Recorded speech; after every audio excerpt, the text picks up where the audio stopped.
여러분과 저에게 주시는 하나님 말씀 구약성경 여호수아 1장 8절에서 9절 8절부터 시작. 이 율법책을 내 입에서 떠나지 말게 하며 주야로 그것을 묵상하여 그 가운데 기록한 대로 다 지켜 행하라. 그리하면 내 길이 평탄하게 될 것이라. 내가 형통하리라. 내가 내게 명한 것이 아니냐. 마음을 강하게 하고 담대히 하라. 두려워 말며 놀라지 말라. 내가 어디로 가든지 내 하나님 여호와가 너와 함께 하느니라 하시니라. 아멘. 여호수아 1장 8절에서 9절 중심으로 내 앞길이 평탄하리라 라는 제목으로 은혜를 나누겠습니다. 설교 제목 보니까 너무 은혜롭지 않습니까? 내 앞길이 평탄하리라. 우리 한번 좌우를 보시고 인사 한번 하겠습니다. 이렇게 인사해 보세요. 하나님께서 성도님의 인생을 평탄하게 하실 줄 믿습니다. 시작. 하나님께서 성도님의 인생을 평탄하게 하실 줄 믿습니다. 아멘. 네. 축복합니다. 우리 성도님들의 인생을 하나님께서 평탄하게 하실 줄 믿습니다. 아멘. 오늘 본문 구약성경 어디예요? 여호수아서죠. 이 여호수아가 누굽니까? 바로 이스라엘 백성들이 출애굽했을 때 모세 다음에 두 번째로 이스라엘 백성들을 인도했던 지도자 이름이 여호수아입니다. 모세는 어디 갔어요? 모세는 이제 세상을 떠났습니다. 떠나고 나서 이제 여호수아가 이스라엘 백성들을 인도해서 약속의 땅 가나안에 들어온 건데, 신명기 34장 8절 시작. 이스라엘 자손이 모압 평지에서 애곡하는 기한이 맞도록 모세를 위하여 30일을 애곡하니라. 누구를 위하여 애곡을 했어요? 모세를 위하여 며칠? 30일을 애곡했다. 이게 모세가 세상을 떠난 거예요. 며칠을 애곡했습니까? 30일. 3일도 아니고요. 30일을 애곡했다는 건 모세가 굉장히 이스라엘 백성들에게 영향력 있는 인물이었다는 거예요. 영향력 정도가 아니죠. 인도자였잖아요. 그들을 애굽 땅에서 끌어낸 사람은 모세잖아요. 물론 하나님께서 하신 겁니다. 모세를 통해서 하셨지만 아무튼 모세는 이스라엘 백성들에게는 거의 하나님 같은 존재였어요. 하나님은 눈에 안 보이시고, 왜? 하나님의 모든 일을 대리했던 사람이잖아요. 그 모세가 세상을 떴습니다. 30일을 슬퍼합니다. 이스라엘 백성들 충격이 컸어요. 이제 우리를 누가 인도해야 되냐는 거예요. 그런데 하나님께서 인도자를 세우셨어요. 후임자를 세웠는데 누굽니까? 바로 여호수아입니다. 이 여호수아는 오늘날로 말하면 모세의 비서 같은 사람이에요. 옆에서 모세의 이 사역을 옆에서 가장 가까운 곳에서 협력했던 동역자였습니다. 이 여호수아를 후임자로 세웠는데, 그런데 여러분 30일 동안 애곡할 정도로 모세가 영향력 있는 인물이었기 때문에 그 모세의 모든 일을 맡은 여호수아는 어땠을까요? 부담이 많았겠죠. 어떤 부담? 나는 과연 잘할 수 있을까? 그리고 또 어떤 부담? 사람들이 모세는 대단하다고 인정하는데 나를 어떻게 생각할까? 원래 어떤 큰 교회 했던 목사님이 세상을 떠나면 후임자가 오잖아요. 후임자가 오면 걱정이 그거예요. 이 사람들이 나를 인정해 줄까?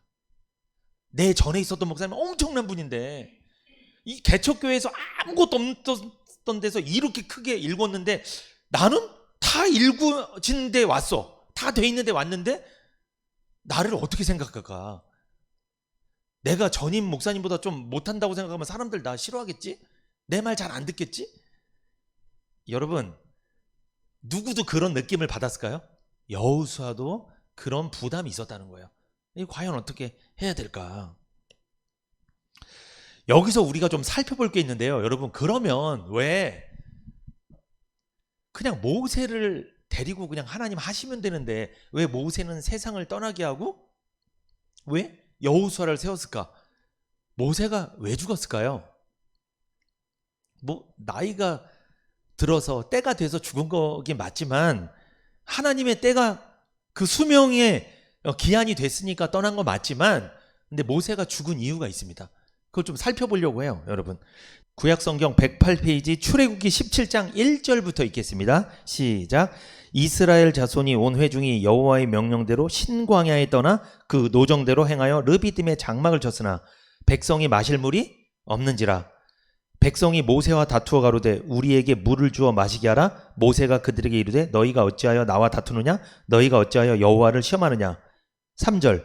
거기서 백성이 물에 가라매 그들이 모세를 대하여 원망하여 가로되 당신이 어찌하여 우리를 애굽에서 인도하여 내어서 우리와 우리 자녀와 우리 생축으로 목말라 죽게 하느냐? 이게 무슨 말씀이에요? 이스라엘 백성들이 모세를 따라서 출애굽을 합니다. 홍해를 건넜습니다.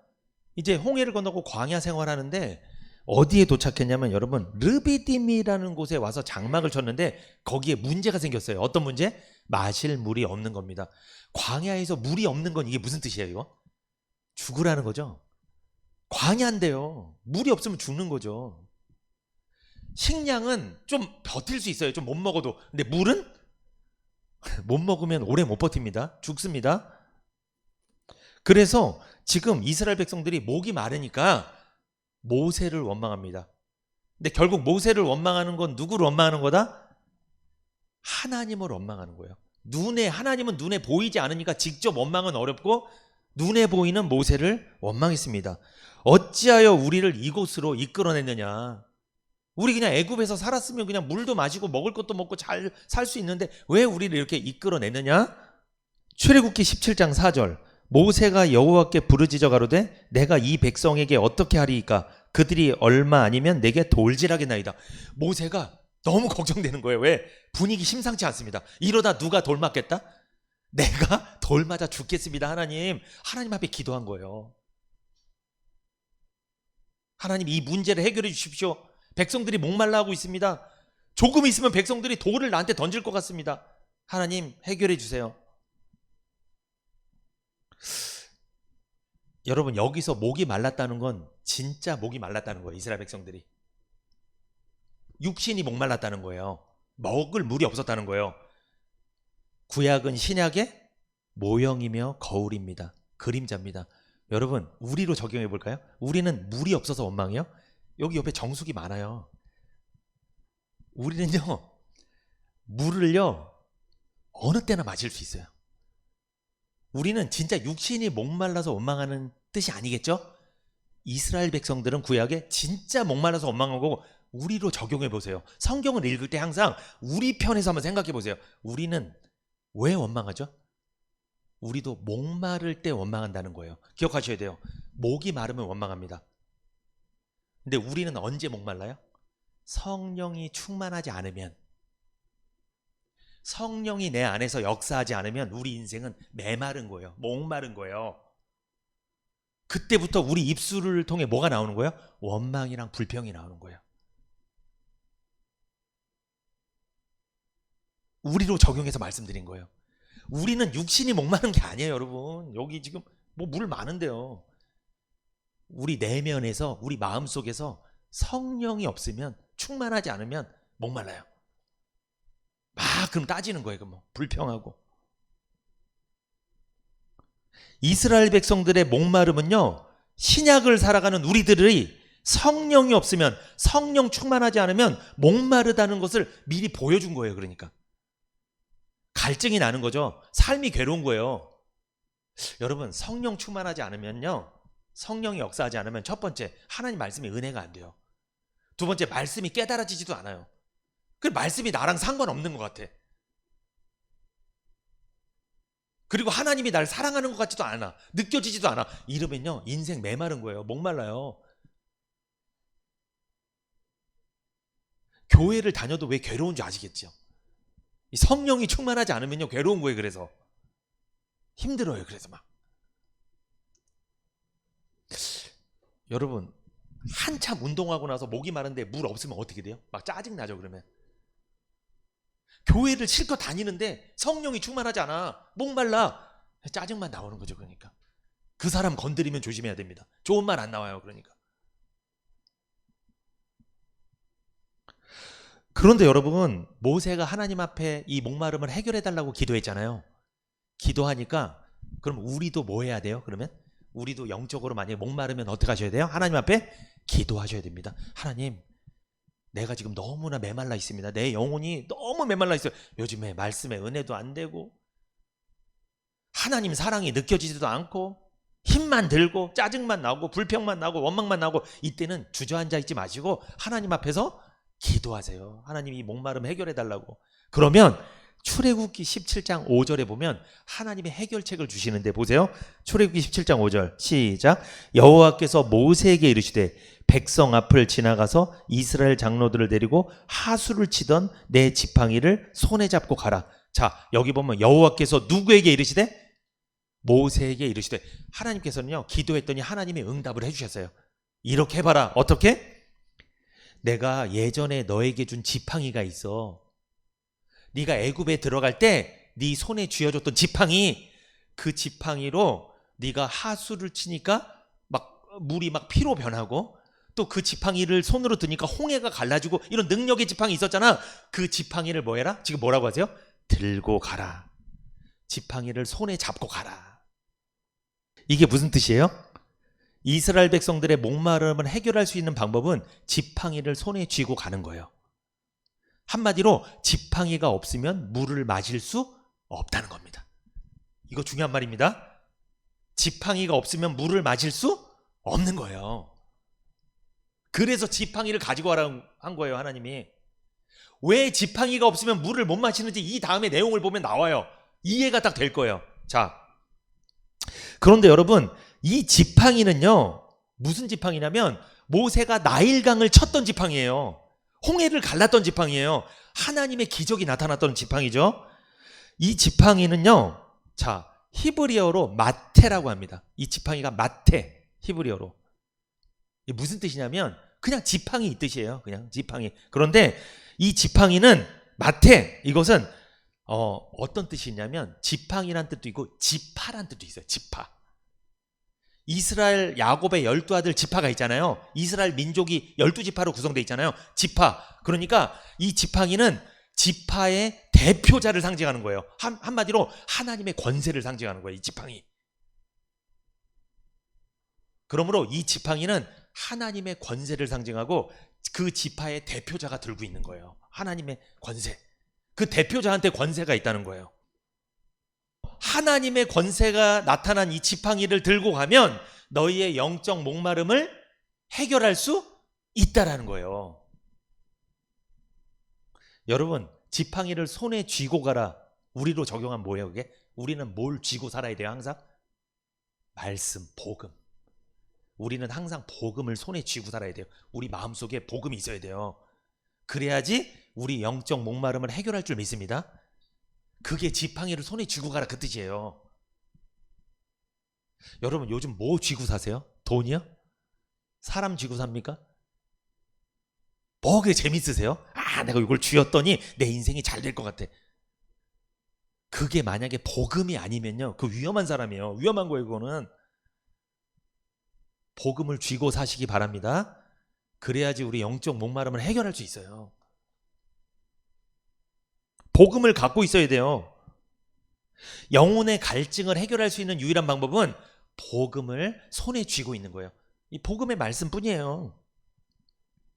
그런데 여러분, 출애굽기 17장 6절 같이 읽어봅니다. 시작. 내가 거기서 호렙산 반석 위에 너를 대하여 서리니 너는 반석을 치라. 그것에서 물이 나리니 백성이 마시리라. 모세가 이스라엘 장로들의 목전에서 그대로 행하니라. 자, 지팡이를 쥐고 갈 뿐만 아니라 넌 어디에 가라? 하나님이 정하신 장소가 있습니다. 어디? 호렙산에 가라고 그랬죠. 여러분, 자, 그러면 여기서 우리에게 주는 중요한 메시지가 있어요. 자, 내 영적인 갈증을 해결하려면 지팡이를 쥐고 와야 됩니다. 복음을 갖고 있어야 됩니다. 뿐만 아니라 하나님이 지정한 장소에 가야 갈증을 해소할 수 있어요. 자, 하나님이 아무 데나 가라고 했어요? 장소 지정해 줬어요? 지정돼 있죠. 호렙산입니다. 모세는요, 호렙산에 가야 돼요. 지팡이를 들고. 여기 가야 이스라엘 백성들의 이 목마름을 해결할 수 있는 거예요. 여러분, 우리로 적용해 봅니다. 우리는 어디로 가야 될까요? 교회에 오셔야 돼요.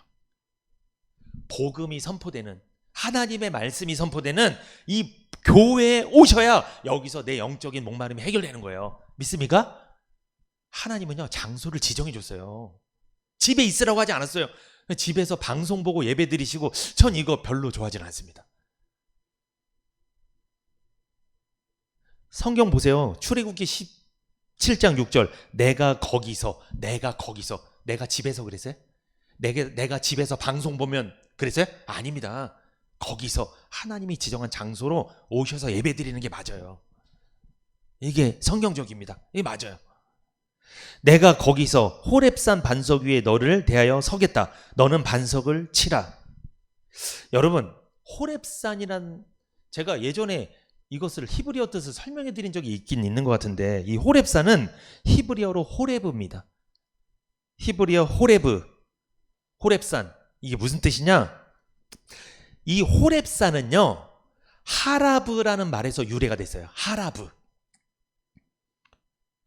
호렙산은 명사고 하라브는 동사인데, 이 하라브에서 유래된 말이 호렙산입니다.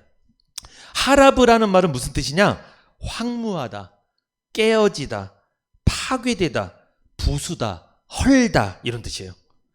그러니까 깨어지고 파괴되고 부서지고 허는 거, 그게 바로 호렙산입니다.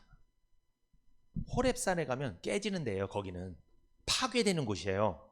부서지는 곳이에요. 허는 곳이에요. 그래서 하나님이 모세 보고 지팡이를 들고 가라고 해서 거기에 반석, 넓은 돌인데 그걸 어떻게 하라는 거예요? 치라는 거예요.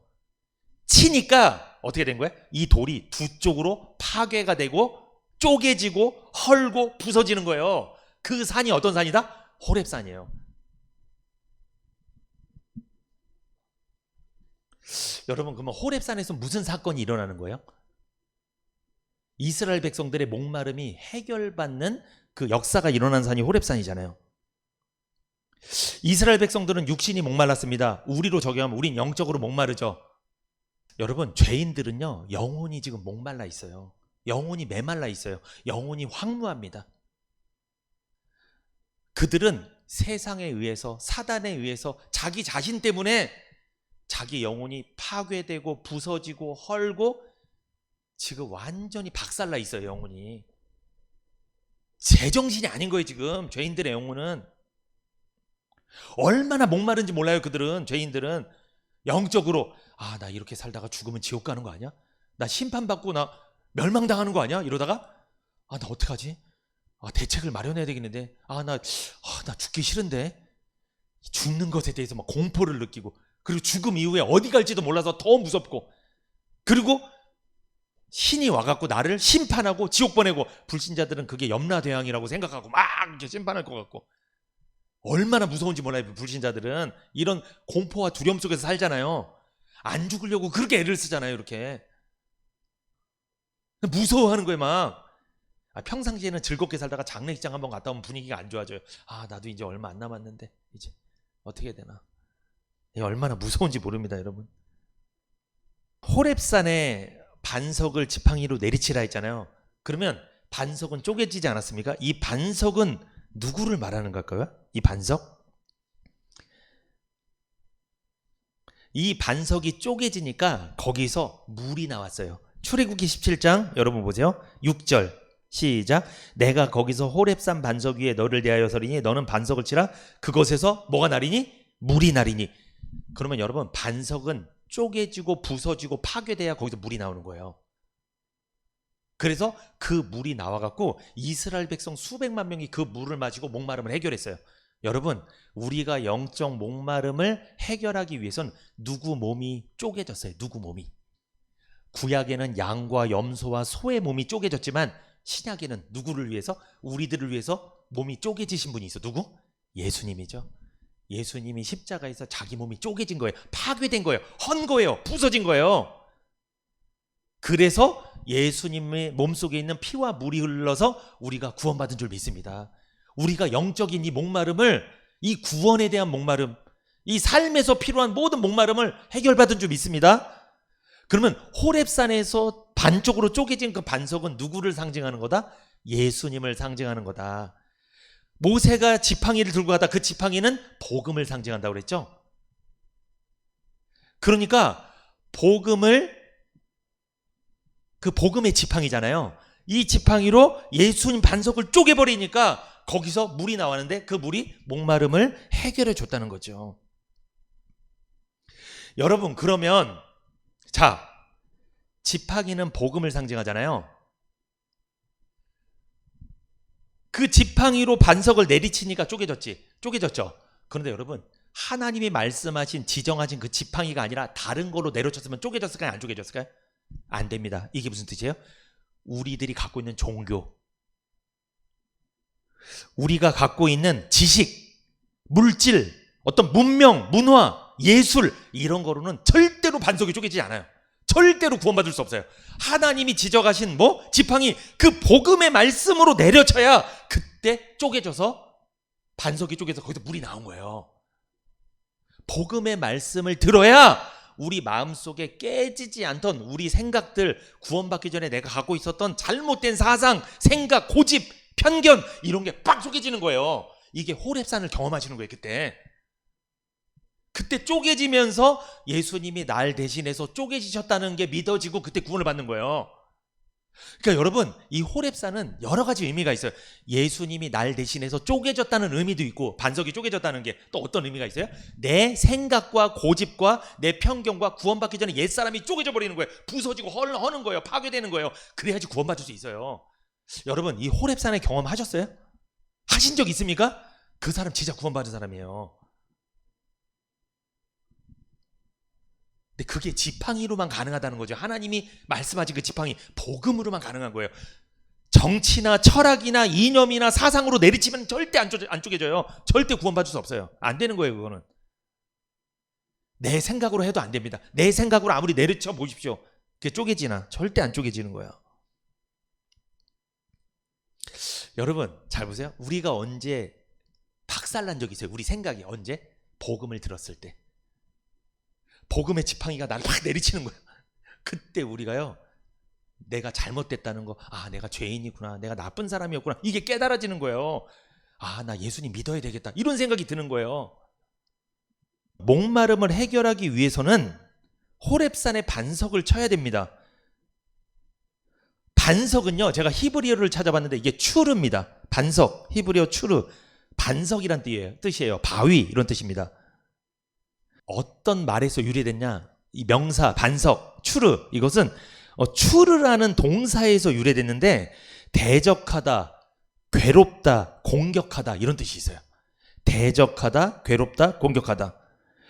그러니까 여러분, 이 호렙산의 반석은 대적하다, 괴롭다, 공격하다 이런 뜻에서 유래됐는데, 나를 위해 십자가에서 괴롭힘을 당하시고 사단의 공격을 받아 죽으셨으며 완전하게 자신의 몸을 찢으시고 하나님의 선택된 자녀들을 살리신 예수님을 상징하는 거예요. 그게 반석이에요. 추르. 이 반석을 하나님은 지팡이로 치라고 하셨던 거예요. 여기 보면 치라, 반석을 치라 할 때 이 치라는 히브리어로 나타라고 합니다. 치라, 히브리어 나타. 이것은 때리다, 죽이다, 살해하다, 뚫고 들어가다 이런 뜻이 있어요. 그러니까 반석을 치라는 것은 예수님을 살해해라, 예수님을 죽여라 이런 뜻이에요. 그러니까 그래야지 너희가 산다는 거예요. 여러분, 예수님이 죽었으니까 우리가 산 건 줄 믿습니다. 우리 죄 때문에 죽으셨잖아요. 그래서 우리가 살아난 거예요. 치라, 반석을 치라, 예수님을 살해해라, 죽여라 이 뜻이에요. 그게 히브리어 의미예요. 예수님은요, 우리 대신에 십자가 지시기 전에 채찍에 맞으셨죠? 십자가를 메고 올라가서 죽임을 당하셨습니다. 로마 병사들이 예수님 옆구리를 창으로 찔러서 피와 물을 쏟기까지 마지막까지 잔인하게 살해했어요. 죽였어요. 그게 추르라는 뜻에 있다는 거죠. 반석이라는 뜻에 있다는 거죠. 그러면 여러분, 모세가 반석을 호렙산에서 쳐서 물이 나온 거는 무슨 사건을 말해주는 거예요? 이건 이미 십자가 사건을 이미 알려주는 거예요. 성경에서 이미. 모세가 반석을 쳤더니 물이 나와서 이스라엘 백성들이 수백만 명이 목마름 해결했다. 예수님이 십자가에서 몸이 쪼개져서 피와 물을 쏟으시니까 너희들이 영적으로 목마름을 해결했다. 구원의 목마름을 해결하고 삶의 모든 목마름을 해결했다. 이 뜻입니다. 그래서 고린도전서 10장 4절 한번 읽어보세요. 여러분, 고린도전서 10장 4절. 다 같은 신령한 음료를 마셨으니 이는 저희를 따르는 신령한 반석으로부터 마셨음에 그 반석은 곧 그리스도시라. 보세요. 반석은 누구래요? 예수님이에요.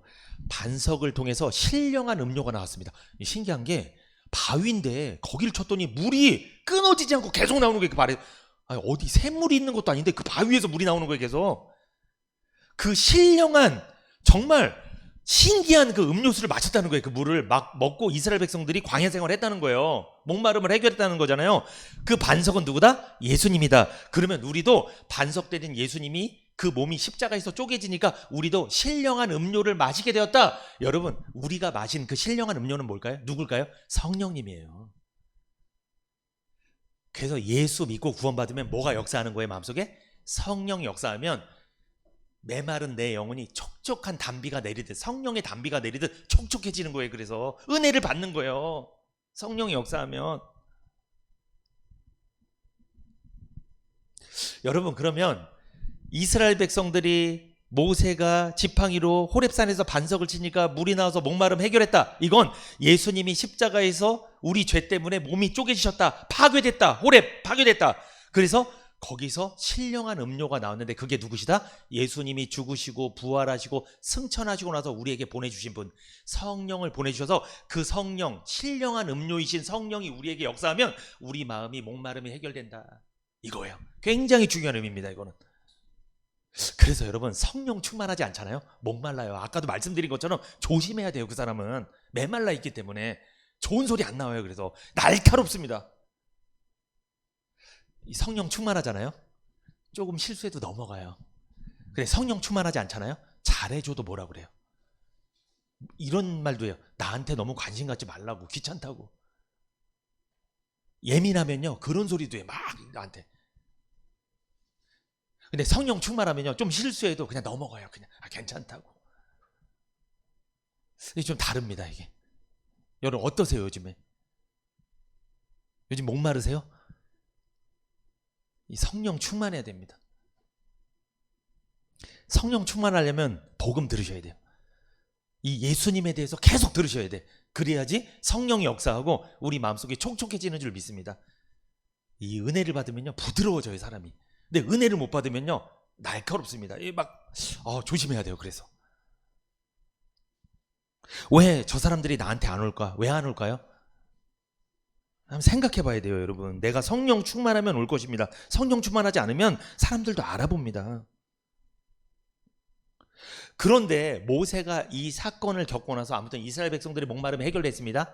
그러면 하나님은 이 사건을 통해서 십자가에서 우리 대신해서 몸이 쪼개지시고 우리에게 성령을, 신령한 음료를 보내셔서 우리 영적인 목마름을 해결해 주시는 예수님을 알려주신 거잖아요. 그런데 민수기 한번 가볼게요. 다시 민수기 20장 1절부터 같이 한번 읽어보겠습니다. 민수기 20장 1절. 정월에 이스라엘 자손 곧 온 회중이 신광야에 이르러 백성이 가데스에 거하더니 미리암이 거기서 죽음에 거기 장사하니라. 회중이 물이 없으므로 모세와 아론을 공박하니라. 백성이 모세와 다투어 말하되 가로되 우리 형제들이 여호와 앞에서 죽을 때 우리도 죽었다면 좋을 뻔하였도다. 너희가 어찌하여 여호와의 총회를 이 광야로 인도하여 올려서 우리와 우리 짐승으로 다 여기서 죽게 하느냐. 너희가 어찌하여 우리를 애굽에서 나오게 하여 이 악한 곳으로 인도하였느냐. 이곳에는 파종할 곳이 없고 무화과도 없고 포도도 없고 석류도 없고 마실 물도 없도다. 여러분, 이스라엘 백성들이 아까 르비딤에서 물이 없어서 원망하다가 하나님께서 반석을 호렙산에서 쳐라 그래서 목마름 해결해 주셨잖아요. 그 이후에 세월이 쭉 광야 생활하고 세월이 흐른 다음에 이 신광야라는 곳에 도착을 했는데 거기서도 물이 없었어요. 물이. 그래서 똑같이 예전처럼 뭘 하고 있습니까? 이스라엘 백성들이 원망 불평을 하고 있습니다. 근데 6절 민수기 20장 6절. 모세와 아론이 총의 앞을 떠나 회막문에 이르러 엎드림에 여호와의 영광이 그들에게 나타나며 여호와께서 모세에게 일러 가라사대 지팡이를 가지고 내 형 아론과 함께 회중을 모으고 그들의 목전에서 너희는 반석에게 뭐하여? 여기 중요해요. 여러분. 자, 하나님은 이번에도 뭘 갖고 가래요? 지팡이를 갖고 가라고 하죠. 그죠? 예전이랑 똑같습니다. 방법은 지팡이. 그런데 보세요. 민수기 20장 8절. 지팡이를 가지고 내 형 아론과 함께 회중을 모으고 그들의 목전에서 너희는 반석에게 뭐하여? 자, 아까 출애굽기 17장에서 반석을 어떻게 하라고 했어요? 치라고 했어요. 요번에는 바뀌었어요. 어떻게 했어요? 명하는 거예요. 그러면 어떻게 해야 돼요? 명하라고 하면? 명하는 거예요. 반석에게 선포하는 거예요. 물아 나와라. 선포하면 되는 거예요. 여기서는 치면 안 돼요. 자, 아까 출애굽기 17장에선 반석을 치라고 했어요? 명하라고 했어요? 쳐야 돼. 거기서 명하면 안 돼요. 치는 거예요. 그냥 행동을 해야 돼요. 근데 여기서는 행동을 하는 게 아니에요. 명하면 돼요. 20장 8절 지팡이를 가지고 내 형 아론과 함께 회중을 모으고 그들의 목전에서 너희는 반석에게 명하여 물을 내라 하라. 내가 그 반석으로 물을 내게 하여 회중과 그들의 짐승에게 마시울지니라. 모세가 그 명대로 여호와 앞에서 지팡이를 취하니라.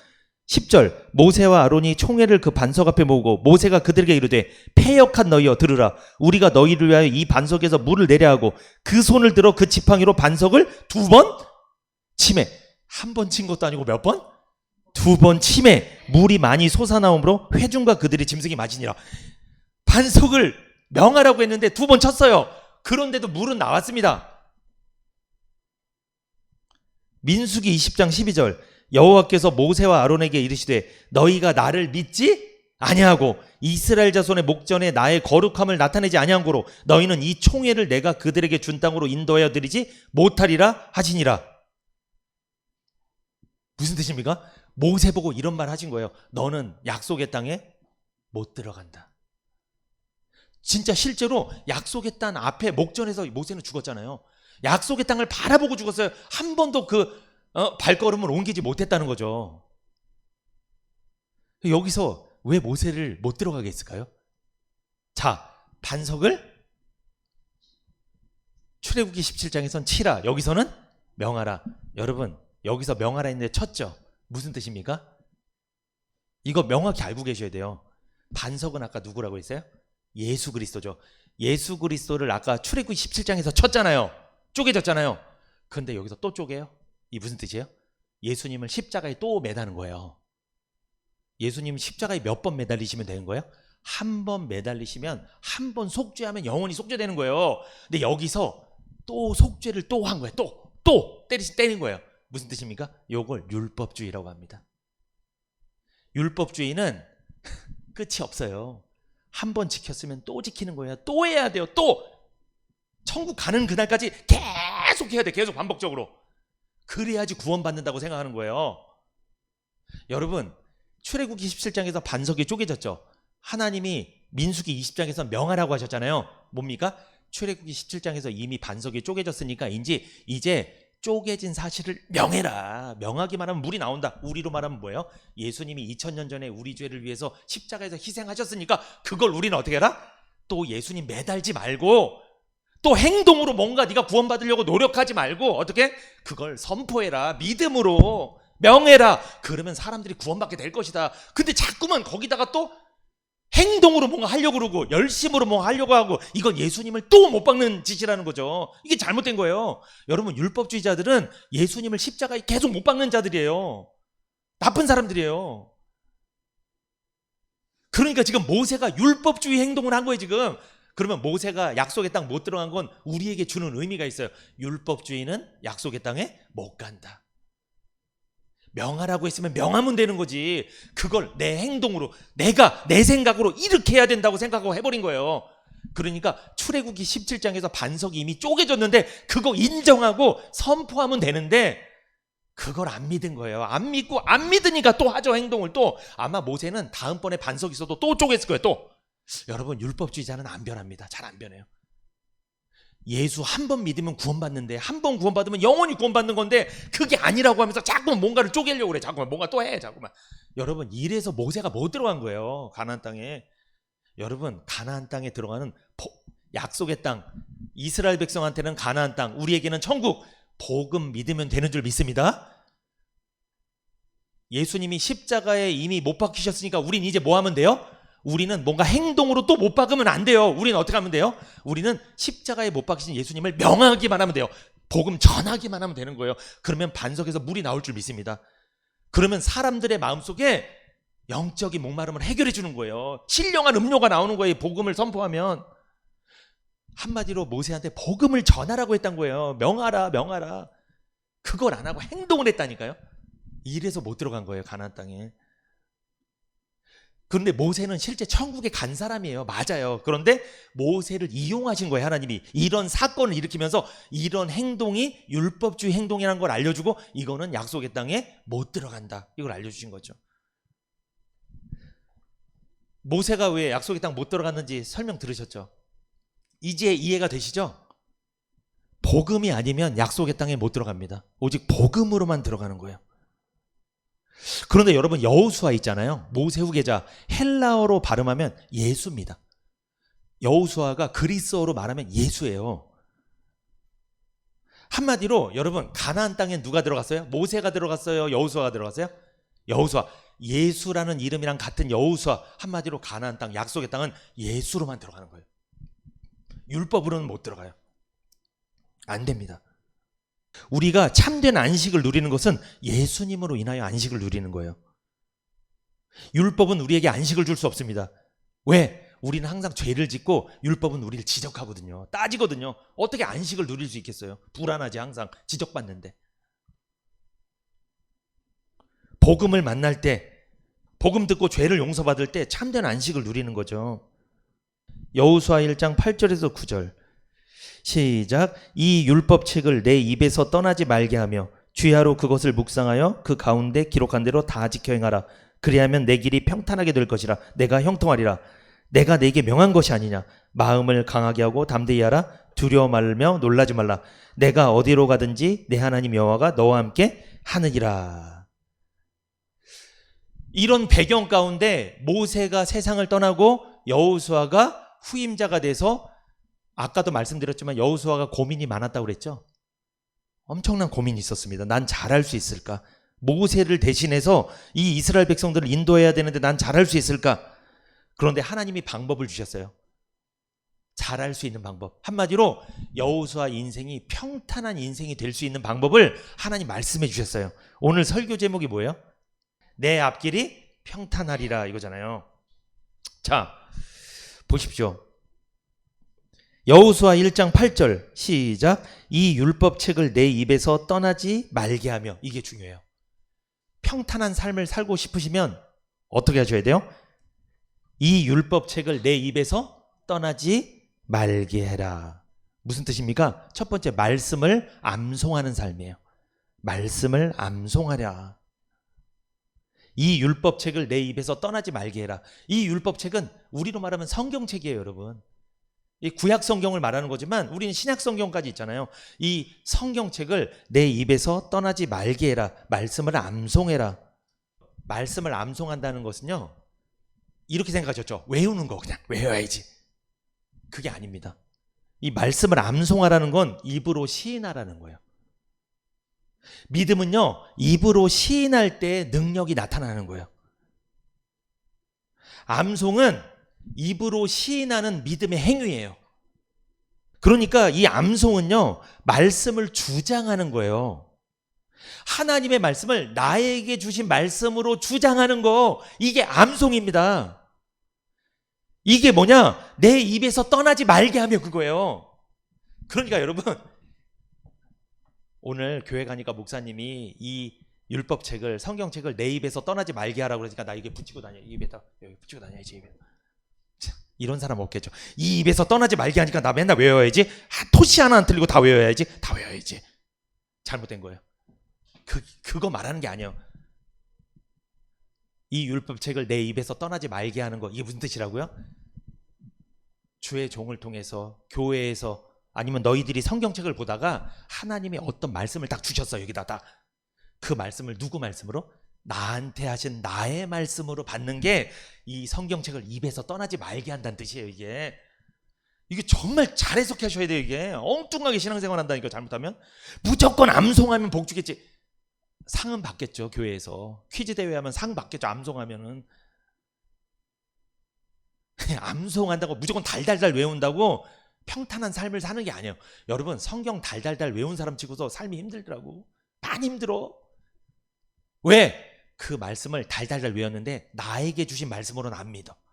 나랑은 상관없어. 외우긴 외웠는데 나랑은 상관없어. 뭔 의미가 있겠어요, 그게. 하나님이 약속의 말씀을 주셨으면 나의 것으로 주장하는 거예요. 그때 능력이 나타나는 겁니다. 말씀의 능력이 나타나는 거예요. 내가 어떤 말씀을 들었는데 이 말씀 나에게 주신 말씀 같아. 난 이거 믿어. 할 때 능력이 나타나는 거예요. 능력이. 암송이란 입으로 시인하고 주장하는 행위입니다. 많이 외우는 것이 목적이 아니라 나의 것으로 주장하는 것이 중요합니다. 선포된 말씀, 약속으로 받은 말씀, 축복의 말씀, 은혜의 말씀들을 잘 암송하십시오. 나에게 주신 말씀으로 잘 믿으십시오. 시편 91편 2절 시작. 내가 여호와를 가리켜 말하기를 저는 나의 피난처요 나의 요새시오 나의 의뢰하는 하나님이라 하리니. 시편 91편 9절 읽어보세요. 시작. 내가 말하기를 여호와는 나의 피난처시라 하고 지존자로 거처를 삼았으므로. 여러분, 여호와가 나의 피난처가 되시고 나의 요새가 되시고 그리고 나는 여호와를 거처로 삼았다. 무슨 뜻입니까? 하나님이 주셨던 그 말씀이 나에게 주신 말씀으로 믿는다는 거예요. 그 사람이 여호와를 거처로 삼은 사람이에요. 그게 참 신기합니다. 하나님은 나의 요새시오 나의 방패시오 나를 지키시는 자요 나의 지존자시오 막 이렇게 왜 했어? 그런데 하나님이 주신 말씀을 나에게 하신 말씀을 안 믿어. 그건 잘못된 거예요. 그 사람은 잘못된 거야. 여러분, 하나님의 말씀을 나에게 주신 말씀으로 잘 받고 있습니까? 그러면 여러분은 축복합니다. 하나님을 요새라고 믿는 분이에요. 하나님을 거처로 삼은 사람들이에요. 하나님이 피난처가 되어주시는 성도님인 줄 믿습니다. 여호수아 1장 8절 이 율법책을 내 입에서 떠나지 말게 하며. 무슨 뜻인지 아시겠죠? 하나님의 말씀을 나에게 주신 말씀으로 나에게 주신 약속으로 믿는 거예요.